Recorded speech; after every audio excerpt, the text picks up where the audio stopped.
बंधु welcome to my YouTube channel जय जगन्नाथ। आज मु आपन को एक एमिति सत्य घटना विषय कहबी जहाँ शुणिले आपण पाद तलू माटी खसीजिव। सूचना पाई कही रखुची जे एही घटना संपृक्त थिबा व्यक्ति मानक सुरक्षा पाई केवल सेमानक नाम परिवर्तन करा जायछि। चलंतु आरंभ करिबा आजिर एही स्तब्ध करिदबा भली कहानी। शीर्षक पारलाखेमुंडी नाबालिका कन्या द्वारा मां को हत्या। घटनार सारांश 2025 मे मासर पुलिस रिपोर्ट अनुजाई ओडिशार पारलाखेमुंडी रे जणे 13 वर्षर नाबालिका तांकर 54 वर्षीय पालित मां पूजा दास को सुचिंतित भावे हत्या करिबा अभियोग रे 2 जण युवकंक सह गिरफ होइछन्ति। एही भयंकर घटनाटी 2025 एप्रिल 29 रे घटिथिला।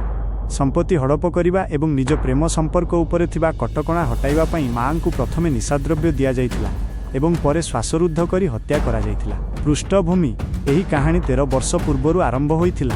पूजा दास भुवनेश्वर एक रास्ता कड़रू जड़े परित्यक्त शिशुकन्या को पोष्य संतान भावे ग्रहण करथिले। स्वामी मृत्यु परे से सही झील को अति आदर रे एकाकी बड़ करथिले। परवर्ती समय रे झीर पाठपढ़ा पई से गजपति जिलार पारलाखेमुंडी को चली आसीथिले एवं सेठारे एक भड़ा घरे दुहे रहुथिले। हत्याकांडर षड़यंत्र।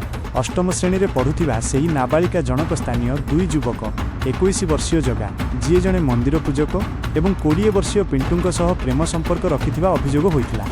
पूजा ई संपर्क को दृढ़ विरोध करुथिले एवं झीर मिलामिशा उपरे कटकणा लगाइथिले जहाँ नाबालिका को क्रोधित करिथिला। संपत्ति पाइबा एवं संपर्क रे जारी रखिबा पई जगा सेही झील को ता निज मां को हत्या करिबा पई प्रवर्ताइथिला। हत्याकांड 29 एप्रिल 2025 पुलिस तदंत अनुजाई झीलटी प्रथमे तांको मां को खाद्य रे सोइबा औषध मिसाई देइथिले। पूजा अचेत होइजिबा परे झीलटी जगा एवं पिंटू को घर को डाकिथिला। एहा परे 3 जण मिसी एक तकिया साहाय्य रे पूजांको मुह को चापी तांको श्वासरुद्ध करी हत्या करिथिले। प्रमाण नष्ट करिबा को उद्यम। हत्या परे अभियुक्त माने मृतदेह को डाक्तरखाना नेइथिले एवं मृत्युर कारण हृदघात बोली मिछ कहिथिले।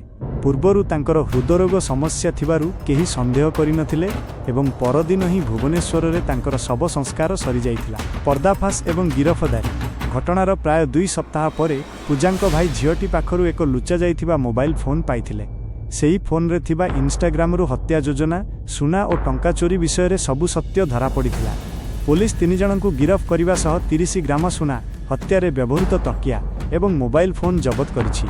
तदंतरु जना पड़िछि जे झीलटी पूर्वरु मध्य मां सुना चोरी करी जगा को देइथिला जहाकु बंधक रखी जगा 2-4 लाख टंकार एक नुआ बाइक किनिथिला। शेष कथा कनक्लूजन।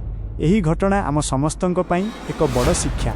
पिलामानंकर मोबाइल व्यवहार एवं सेमानंकर संगत उपरे नजर रखिबा आजिर समय रे केते जरूरी ताहा एही घटनारु स्पष्ट जना पड़ुछि। आपणकर एही प्रयास सफल हेउ।